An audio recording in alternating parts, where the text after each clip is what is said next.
All right. Well, hello, everybody, and welcome to another Pepperstone live event here. And of course, this is our post US election, and what a day it's been in terms of market action. Today, we'll be talking about what's been happening on the markets, obviously, what we could expect to potentially see in the future based on technical analysis, and some of the big moves. I hope everyone's having a great day. And of course, you're ready to go through some of these markets. So, as you may have suspected, it is very large moves based on the US election, which can sometimes happen. And in this case, it's a lot of what seems to be at this stage, of course, Republican based moves, because, of course, the election went that way. Now, in terms of what we're seeing, is we're seeing very big strength in the US 500. We're seeing large movements, of course, in the crypto markets, which will break down. And we're also seeing a monster move in the Russell 2000, specifically probably regional banks. Now, if you've been following some of the stuff in more recent times, you may have noticed that regional banks and particularly crypto were two of the strong points of if the Republicans won in the US. So in this case, what we've got is some large moves that were kind of already happening into the election in the futures market themselves. So if you do trade with Pepperstone, of course, the one good thing or one of the best things that you get is, of course, you get that strength in. We might have just lost the screen. Let me just quickly bring back the screen, guys. And we'll get that on there. There we go. Can all see that now, I hope. So yeah, basically we have these large moves, but they're happening in the pre-market. So let's quickly go through here. And I think that's one of the big things I want to mention. It's all happening in the pre-market today. And what actually occurred was we took a lower low over here, and then we bounced through it. Now I want to break down this level because this was a very key level for the S&P 500. We actually had two that we were breaking down. And then we'll go through some currencies as well, because we're getting some large moves in currencies. And then, of course, we'll go to the other point. Good evening, Silvio. Good evening, everybody else that is joining us as well. Hello. Thank you very much. And if you have questions during today's session, of course, just ask me them and I will answer them as we go along. All right, well, let's break down the US 500 to begin with. Obviously, 5,700, a key level. Now, there are a few indicators we often put on charts. I'm going to delete a couple of these lines, or at least remove them off for a moment. And one of the indicators that we often pay a lot of attention to is, of course, the moving averages. And the first one that we're looking at when it comes to moving averages is this, the 50 moving average. Now, we've got an exponential set here, and then we've got a 20 moving average, which is the red one. And these two plus a 200 SMA generally are some of the best moving averages that you can put in the chart. So you've got the 50 moving average, you've obviously got the 20 moving average, and then of course you've got the 200 SMA.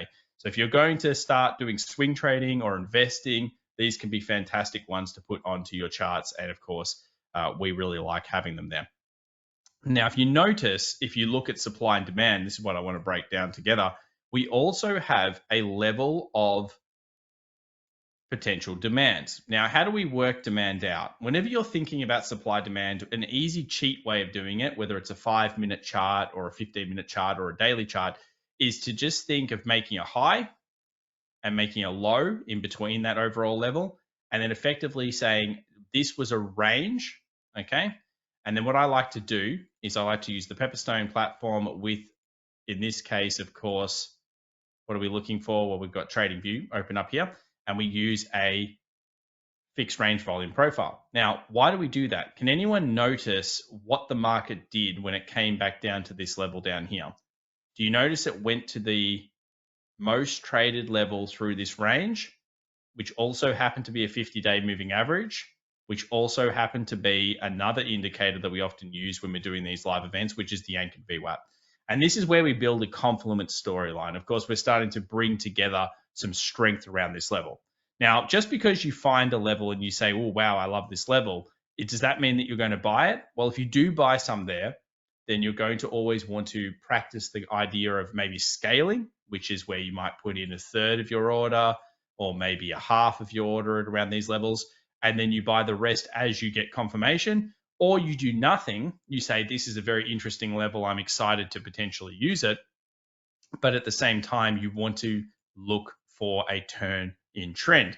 So let's have a look at how this actually played out today, because it was a trade that was already showing itself into the market close. So the market tends to be pretty smart on a lot of these news events. It tends to actually trade into them and trade into key levels. And you'll notice here that it was doing that actually near the close. So 5,700 is very important. The second level down here, previous resistance, a little bit of demand coming through the lows and the highs here. Again, we could use the fixed range volume profile. Let's just kind of bring that across here. And what I'll do is I'll just bring it across here. And you're going to notice that we get a lot of action around that 5620. And this would have been the second level. So if we dropped 5,700 for whatever reason, then we're probably going to see something like that occur. Okay. And this is how you kind of start to define these levels. And what you'll notice on the 5620 zone, can anyone in the chat that's watching live here, can anyone see the indicator that I like very much whenever you're doing this analysis?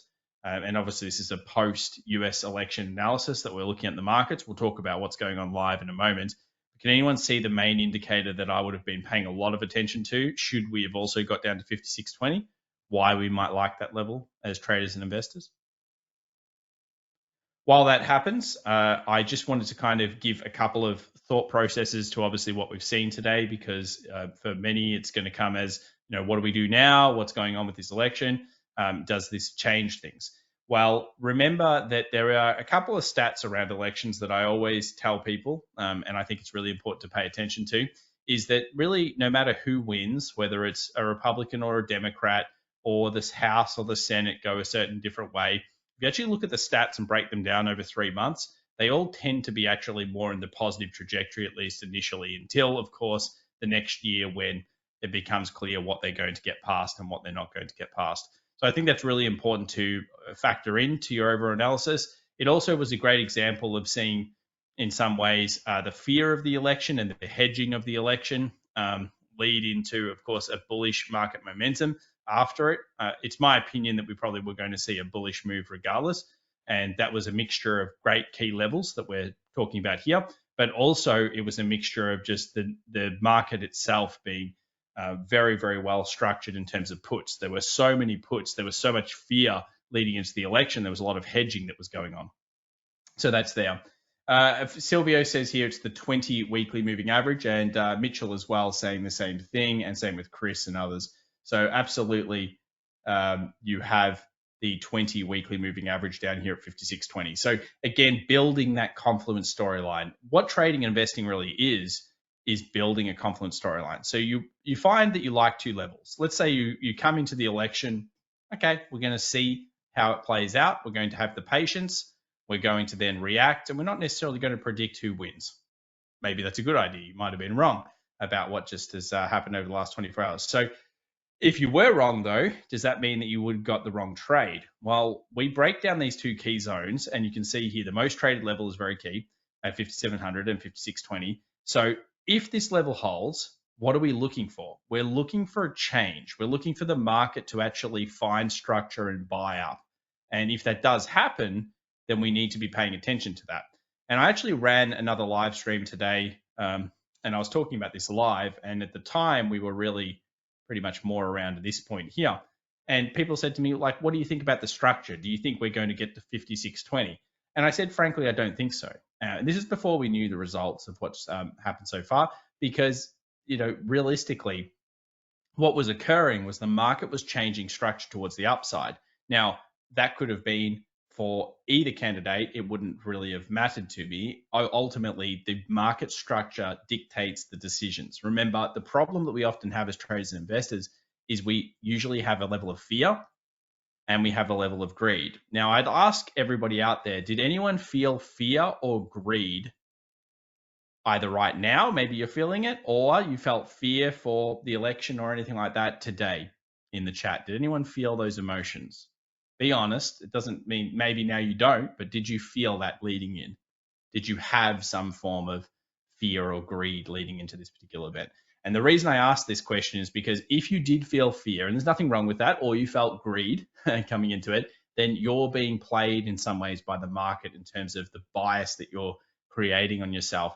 And you need to start to feel that. If you feel that fear, let's say in this case, few people have fear, it seems like, and that's fine because elections tend to be this way. Otherwise, there wouldn't be so many puts in the markets. When the market starts to go against that feeling, if you harness that feeling and you think about it from a technical analysis standpoint, isn't this pretty strong? The market's going against what your base feeling is. It's coming off a zone that seems pretty good. It seems very good confluence. There are, of course, other reasons why you may like this area as well. And it's making a higher high. And that higher high happens around here. So what this is really telling you is that you're finding that strength in the markets, and it's against your common sense or against how you feel. And they can often be the most explosive of trades, because a lot of people, of course, then go against that. And we get what we've got here, which is a massive squeeze. Now, this futures market action is big. I mean, this reminds me a bit of 2016, frankly, except for in that one, we swang down really hard and then we went absolutely ballistic to one side. Now, from a market action standpoint, you've now got another question to ask yourself. This is happening here on the CFDs, on obviously the futures market. So what will have happened or transpired from over here to here is a huge gap, okay? And that means that there is a significant gap and significant FOMO or greed going into the markets right now. And in general, these gaps do tend to be filled. Now, not all of them tend to be filled, but if I was coming in and seeing a vertical market like this, what do you think, guys? Would you really want to buy up here? I mean, if you're in it long, are you terrified? Probably not. Looks pretty good. It's made a new all-time high. Obviously, the market's looking pretty strong. The reason I wanted to analyze it this way is because, and we're just using the S&P, we'll go through some currencies soon, is because what this is showing you is that if you've missed this trade, should you really be tracing it? Now people will be feeling greed. They're going to be feeling greed. So you've got to start analyzing the market a little bit differently. And what I would probably do here is I'd say, okay, well, we're going to have a gap somewhere around this area here where we've got the close of the S&P. We can find that out by having a look at the SPX code if you want to do that. And then what we can do is we can pull another fixed range volume profile through this high, and we can kind of get a bit of a lie of the land of where most of these trades have gone through. So here, of course, we have a lot of trades at around 58.50. So 58.50 is a key strike, and we would mark that out. And of course, then we would start to do fibs over the top. We would start to think about structure. We'd start to think about 2-hour 20 moving average. We'd start to think about replication, all sorts of things. And again, it just goes back to don't feel like you have to be trading the market. Instead, what we're doing as traders and investors is finding edge. So you may have had edge here. Like I felt like today, I had a lot of edge, regardless of my opinions about anything on the markets. And people ask me, why do you think you had edge? Well, I thought it was bullish and I thought it was really strong. If you asked me and said, Tom, do you think it's going to be at 5,900 by the end of the day? No, I didn't think it would be that high. But I certainly thought we could push towards 58.50, which, as you'll notice, is not that far off where we ended up going. So 50 points less. So I thought this was really possible. I thought this was probably a little bit unrealistic. So there's some comments coming in, and I hope this is helpful for anyone watching it in replay or obviously watching it here live. So please, this is meant to be an interactive session. Obviously, we've just come off the US election. We'll be talking about some different pairs as we go through today's show. But I wanted to talk about a setup leading into it. We'll go through crypto in a moment as well, because that also had one. Silvio says, I wouldn't enter at the top. Well, we don't necessarily know it's the top yet. It could keep going. So you may have thought 58.50 was the top, and it's kept going from that point. But I agree, you may not have as much edge on it. The trend is up. Where would you place your stop loss? Where would you place your take profit? Now, you may say to me, but Tom, I want to short it. Now, can anyone tell us today, would you really want to short that either? Would anyone want to short it up here? We'll see. Quite a few people saying they had fear coming into the election and that would have altered their mind. Yeah, I did a poll recently and I found that over 60% of people were changing their investment and trading styles into the US election, which obviously statistically doesn't really make sense, but that's what, again, human psychology is, and that's a big part of the market. Stuart says you have a doji at that level and you have a fair value gap too. This is in regards to I believe the 5,700 zone. Quite a few dojis around there, probably. And then Calvin says here, 15 minutes time frame was so good with the 20 EMA as the entry. So let's have a look at the 15-minute time frame, because again, this was one of the biggest moves. We have to talk about the S&P 500 and Russell. Why? Because of course the US election has a lot of moves based on that. So Stuart's saying here, if we took this is a strategy we've discussed before, it's a good one to definitely discuss here, Stuart, Calvin. You've found a replication. And what that replication is that the moving average of the 20 moving average has bounced the market multiple times as we've made a series of higher highs and higher lows. Now, that's really one of the only ways you can often get into these types of trends when they're quite aggressive. Often the 20 moving average is one of the best, which is why we often have it on the charts. And secondly, what you want to do is I like to use the 1-2 system. So if I find a support, let's say that's 1, okay, then there's 1 pullback and it's 2. So that means that it's done it once. So once down here and twice over here. And then the third time, the fourth time, the fifth time, the sixth time, as many times as long as it's making a series of higher highs and higher lows. Ultimately, you would be basically riding that trend until the trend ends. Now, eventually, you'll take a loss in that type of strategy, but it's a very basic one. And I'd always encourage people to go and have a look at replication of a 20 moving average tap on 15-minute, 2-hour, 4-hour, daily, those kind of timeframes. And of course, weekly as well, because these are the types of things that you'd like to see here. I worked an extraordinary shift, so I missed the pump, waiting for some type, this is from Chris, waiting for some type of retracement. Well, yes, of course, their retracement could be quite likely. Again, gap fills, 58.50 being a very heavily traded area. Some interesting zones to discuss over the next coming days. Because, of course, at the moment, there's a lot of movement in these futures markets. When Wall Street actually opens, who knows? Will it keep pumping it? Will it keep doing this 15-minute, 20 moving average, or is it actually going to pull back down and fill those gaps? The key, again, as trading and investing is to take out your opinion and instead build the replication. So let's move around to a couple of other trades, some good, some bad, that have happened over the last day. And we'll move over to copper. And the only reason I want to bring up copper is because copper was quite aggressively bullish coming into the US election, and it actually hit a very key technical zone. Now, I always had around this 4.49, 4.5 area a TP. And a few people asked me, what do you think about doing this one, taking this into the US election? Would you hold it or would you get rid of it? Well, this is again about risk mitigation. So in my opinion, it was break even some of the trade and take some profit at this key level. Because of course, this may have gone ballistically up as well. So you got break even, and of course, you have a little bit of a take profit there as well. So interesting one on copper. Then if we take a look at oil, what you'll notice is leading into the actual election itself, we had this resistance. Now, since then, the resistance has acted as resistance and the market has sold back off. So this is actually now starting to form structure towards the downside. Now, why could you say that? Well, it's because we've gone from a series of higher highs and higher lows to suddenly going to a lower low.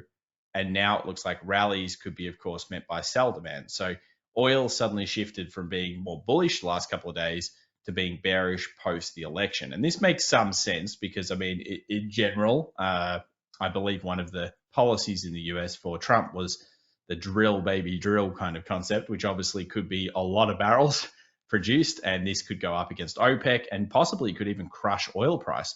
So I would say that oil, as a trader, let's say you only trade and scalp and day trade and those types of things, this could be a pair that's going to be very volatile over the next coming months, and especially over the next coming 6 to 12 months. So oil could be very, very crazy trades happening in there. And you may also want to be more consistent with taking profits and understanding that that could be there. So yeah, interesting one there on oil. Now, if we switch over gears here a little bit to Bitcoin for a moment, I just wanted to talk about current cryptos, because cryptos were also setting up very similarly with an incredibly good level when it came to the election day. And there were, again, two key levels. There was this level down here, which is a 63K, and that's around interesting level of demand. And of course, this area here. Now, you'll notice I have another large trade volume, the breakout of the trend line, the cup and handle, and of course, a building of demand structure.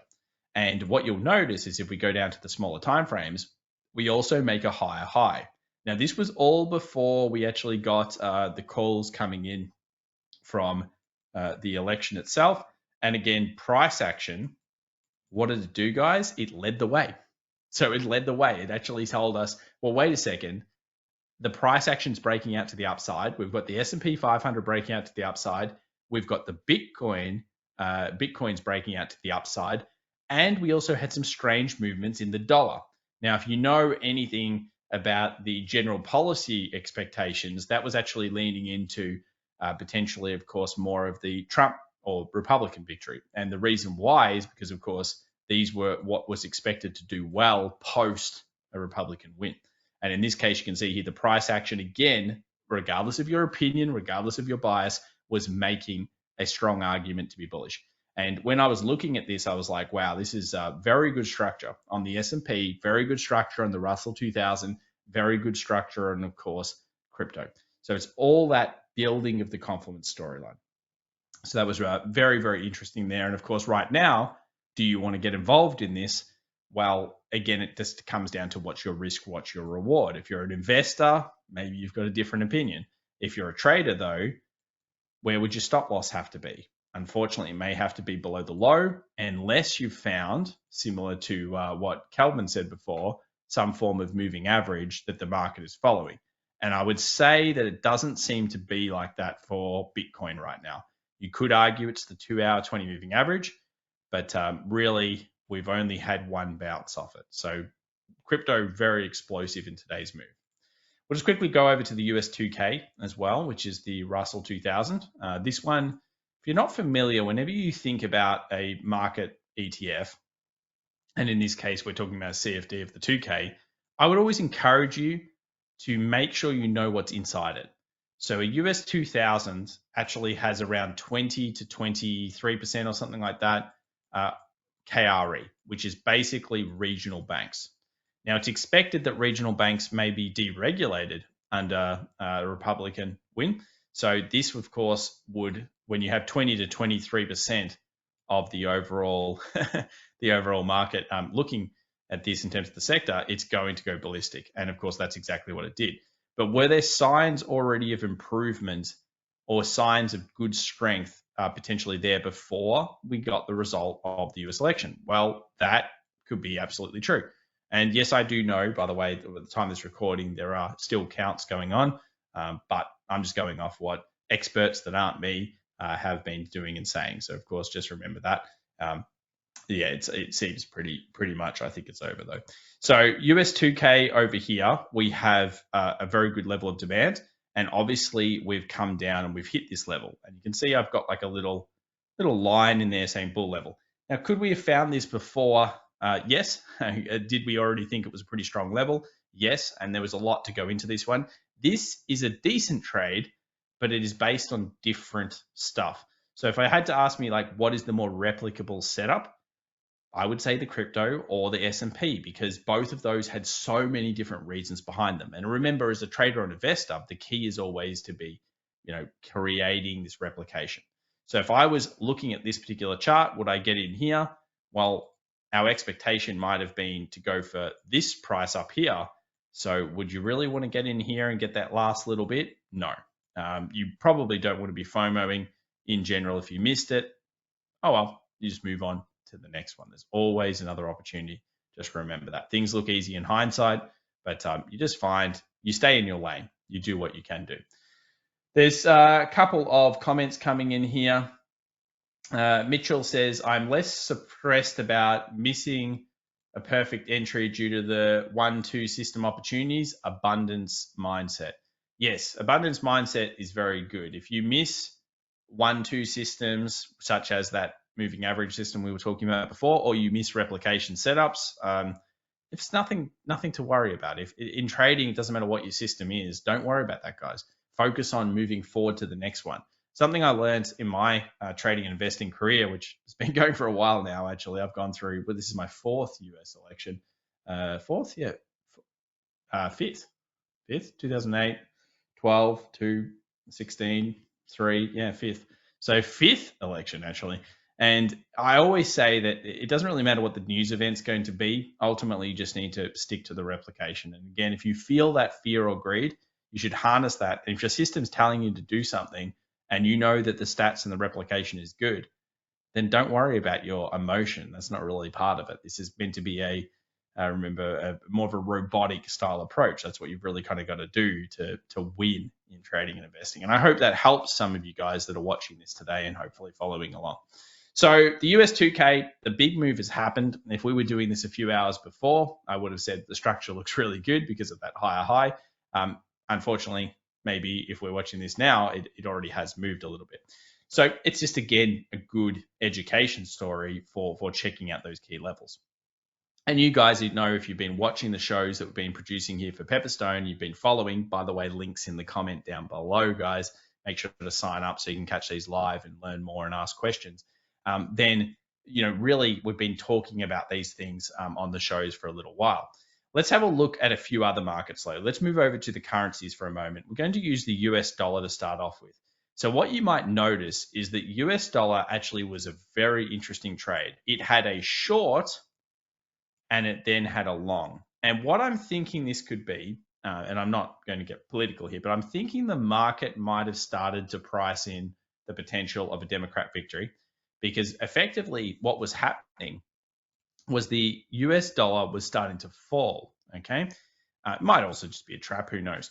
And then that usually would be more probably the Democrat side, because of course tariffs, which are expected to be one of the big policies moving forward, they can force the dollar up initially. So it was really interesting to see that opinion, that kind of storyline play out.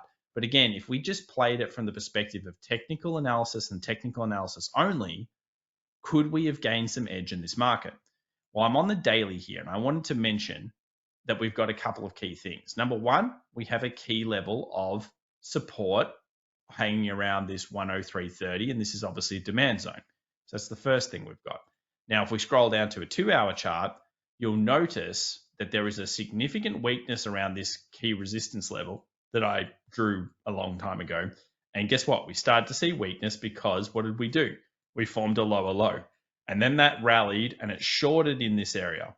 Now, that to here is already a pretty good trade if you put a stop loss above this high.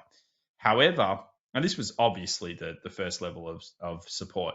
If this had failed and it kept going down, it could have been a very aggressive trend towards the short. Instead, what happens is, of course, it's come back up. And as it hit this next key resistance, it became maybe a little bit scary of a trade. And then, of course, as a good trader, what should you be doing? You need to have a stop loss here, because realistically, this could go ballistic. We don't know. The trend is up. If you're going to counter trend, you've got to have those in place. So this may have been either a break-even trade or, of course, a stop loss trade. And at the moment, when you scroll out on the US dollar, you'll notice it's in my next box area, which just so happens to also be, guess what, guys, a gap fill. So you can see there's a gap fill up here on the futures market. So why is it stopped here? No coincidence. There's a little bit of confluence. So we've got some stack kind of going on around these areas, which is pretty cool. We'll take some more questions, so feel free to ask questions. If you have questions about the election, what's been happening, obviously what you want to do some analysis on a particular currency pair or something like that in the Pepperstone platform, more than happy to do that for you guys. A lot of the big moves that we kind of would have expected, and I had prepped for this show, I will say have been occurring, which is the crypto move and obviously the IWM or S&P 500 move. And now what you've got to do is you've got to say, okay, well, there's a lot of gaps being left. As you can see here on the dollar, the gaps do get filled, usually eventually, can take some time, and you've got to create your own edge again. So the moves are fierce. Should you be feeling FOMO or greed? Well, that depends on whether it's in your risk management or not. And of course, you could also apply that 1-2 system to a couple of things, as we saw before. Let's move over actually to another one, which is going to be HSI, while I wait for a couple of questions to come in. Now, this one here is interesting because obviously you may expect HSI to drop. That could be the kind of story and narrative. At the moment, the price action has remained quite tame within two kind of tight areas. So there's no breakout here. But what is this? It's a coil or a channel. So it's been channeling for a while. And if it does break to the down or the up, maybe that could be quite an aggressive trade. So obviously it may be worthwhile looking at smaller timeframes and considering what's going on there. Yields across the board are also up. So you can see here yields have gone up in both cases, both the 10-year and the 2-year. And I would say this in pre-market is going ballistic. Yeah. So obviously Tesla having a fantastic day and gapping up to 285. So I've written already here, are we going here to 300? And that's just because all we've done is we've analyzed the markets and we've looked at the left-hand side and we've said, okay, if we break up post, in this case, post-election, there are options going on here. There is flow going on here. And even if it pulls back now, it seems like it's going to try to get towards that $303 kind of range. So that doesn't mean it's going to happen guaranteed. It's just that flow. The movement, when it breaks a level, it generally wants to go to the next level. And I think that's always important to factor in when you're looking at these charts. All right. Okay, so we've got a question here. It's quite a good one. So basically, it's asking the question of, what do you think will happen to the worldwide indices? So in general, a lot of these worldwide indices will work off stimulus. So just remember, I think you're talking about things like the UK 100. Let's go to the UK 100 here. We'll take a look at the FTSE. And you can see the FTSE is also running. What this is telling us is at least it gets rid of the fear in the markets, because now we know at least the markets just don't like the unknown. So now they kind of know what they're going to get. And it's expected that there's going to be a fair bit of stimulation in the economy, in the US economy moving forward, which could grow GDP based on tax cuts, based on other things. And that has a far-flowing effect on world markets. So you can kind of see here, world markets are at least sugar rushing at this stage, but there'll be a lot of gaps. There'll be a lot of movement. And what tends to happen is markets will move for 1 to 2 days, and then they'll stabilize, okay, as they digest the news, and then we move back into normal technical analysis. So right now is kind of like that point where people have this huge level of FOMO or fear, and they go into the market. FOMO, or the big FOMO kind of appears, and that's often how you lose money in trading and investing. When you feel like, if you're on board the FOMO train, cool, but if you're not on board the FOMO train, well, that's when it gets a little bit painful. And I think Mitchell said it the best. He's not happy he missed some opportunities today, but he's coming from the abundance mindset. And that's a really powerful concept. So thank you for that question.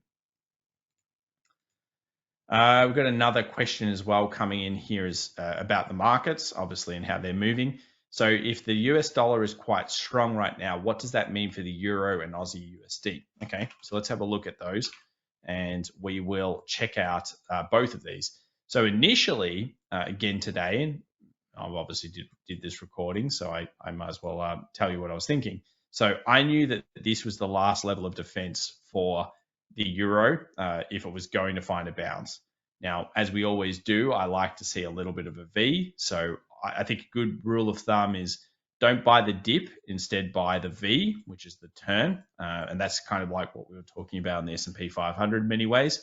We just didn't see that here on the euro, and it kept falling and falling and falling, and now it's made a lower low. Now, to say is this weak, well, I will say that the dollar or the euro has fallen quite a lot. If I had to guess where is the big support, it's somewhere in here. So the euro's fallen into a zone pretty much instantaneously post-election. This is what I mean. They're very fast moves. So in here is kind of where you would expect demand or support for the euro dollar. So it's kind of already moved very quickly. This was quite a large move quite quickly on the market. Not impossible to get, but you would have needed to be around and set the alerts correctly to get these types of positions. Let's have a look at the Aussie US dollar, because at the moment it kind of looks like that my structure down there. We'll see if it's any different. So of course here we've got the Australian US dollar, and you'll notice again, I must have already had this line here for a couple of reasons. So 65.08 pretty much hit it perfectly, and it's found a bit of a bounce. So again, maybe unclear on the best next decision. And again, that's what trading is. It's coming up with a strategy, getting edge, and then going with that. And for now, you would have to say, well, the trend is obviously down, but depending on how this day closes, maybe things could get very wild. Some people are also, considering, well, with the Trump presidency, does that mean we're going to get more interest rate cuts next year? Because Trump's obviously said that he wants to he wants to cut. Now, technically, it's the Federal Reserve. We don't know what's going to happen, but these are all discussion points that we're going to see play out over the next couple of weeks. And I would ignore the discussion points and instead follow the price action. Find the edge. If the market, for whatever reason, ends up going, you know what, I don't like it down here, I'm going to move back above this 66.50. That's actually a very strong sign for day traders and for scalpers and for swing traders that probably the Aussie is going to find further strength around this area. So, yeah, very key there. Silvio says here, what are your thoughts on gold to continue its run? It's pulled back a little with silver. Yeah, so of course, you've been watching these videos. I've been very, very bullish on gold for the year. I do think this is the first weakness we've seen in gold. So gold is a lot weaker here at the moment than the rest of the market. Now, remember that gold has kind of become so well known. Everyone's been discussing it that I think that's a bit of an issue for it. And that's why, you want to be paying attention. When we're looking at the technical analysis, what have we seen? So can anyone see the 1-2 system playing out here a little bit? Can you see that we've got this kind of 20 moving average kind of hit throughout the market at the moment we're there? Now, that's not to say it's going to bounce here. If I was looking at this market, I would say, okay, well, it could be a head and shoulders. I'd go to the 2-hour chart. I'd recognize that. And then I'd probably mark out this higher high. And I would say, okay, well, at the moment, we're dipping. Looks a little weak. Doesn't look great on the chart. What happens if we, though, close above 27.50? Well, that's going to be quite bullish for this market. And obviously, things are going to look a lot better. So that's the turn to the upside. And before we talked about don't buy the dip, instead buy the V in terms of price action. So, yeah, that's probably the way I would look at this. I think the gold at the moment is stabilizing. It's got a bit of sideways. And if I had to say, does it look strong? I would say not really, because everyone can see that this is head and shoulders looking. And whenever we see a head and shoulders, even though it's against trend, you still want to mark that out and take the distance and proof it. So if we proof this, you'll notice it comes back down to this area I've already got marked out, which is the first bull zone. Coincidence? Probably not. That's just market structure for you. So yeah, I mean, basically there is a chance here that we could go to 26.50. If we do go to 26.50, is that a key zone for us as day traders and scalpers and swing traders and all sorts of things? Absolutely. That would be a level I would look at, and I would build confluence around that zone using a couple of the factors we've talked about today, and of course, some other stuff as well. So really what today was about was to talk US elections, and I didn't necessarily, when setting up this video, know if we'd have a result. It looks like we do. So the markets have obviously moved incredibly quickly. Sometimes you'll have amazing setups during the streams that we do, and we can talk about them as they're kind of doing their stuff. Remember, this is all for educational purposes. So please, make your own decisions and all of those types of things. But what you saw today was pretty much perfect TA on both Bitcoin and S&P 500, in my opinion. And it's the type of replication that I would study and I would think about into your systems, whether you're a scalper, whether you're a day trader, whether even you're a swing trader, because really that was the kind of setup that happened throughout today's session. And it proves time and time again that it's not really based on the news. I mean, ultimately, yes, I know it moves because of that, but it's really based on the price action. And your bias can possibly stop you from getting those decisions and getting into a good order or not. So I want to leave you with a couple of comments. Firstly, patience, if you can have it. React, don't predict, if possible. And on top of this, when we're doing our trades, remember, come from the abundance mindset. If you miss something and you're feeling greed right now because you're like, oh, I knew crypto was going to be a good buy, or I knew the S&P 500 was going to go up, doesn't matter. There's always going to be another opportunity. I've missed many opportunities throughout the years, and I've always sat there and I felt the pain for it, yeah? But what you shouldn't do is chase. And I learned that early in my career, and luckily I stick to it. And other people, I find that is one of their biggest problems, yeah? So that is definitely a big issue here. Silvio says, what do you think about silver as well? Yeah, we can have a quick look at silver here. And you'll notice that I guess silver's hit into a level I've already had priced up. And the reason I probably had that was a mixture of different techniques. Again, this is why I have these levels and I've got alerts for them. And of course, I'm paying attention to see whether they get hit. And when they do get hit, then we can start to say, do we want to buy it, or are we going to wait for changes of trend? And in my opinion, if I'm looking at silver, it's currently still in a downward trend line. So I would be looking for it to break through here, and then I'd be going for the direction. If I had to guess, it's still theoretically negative for now, but of course I wouldn't be a big seller into what I call a support zone, because that means I've done work on it, I've put in the work. And remember, if you outwork people in trading, that doesn't mean sitting in front of the charts. If you outwork them through doing the strategies and getting ready for your zones, then you will tend to have more success. All right, guys, set those alerts. Make sure to always practice the abundance mindset, and I hope you have a fantastic day.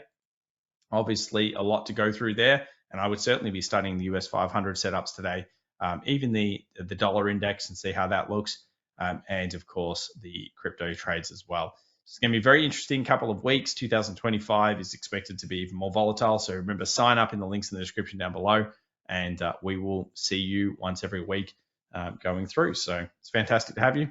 Bye for now. Thanks for spending the time here today. Catch you guys.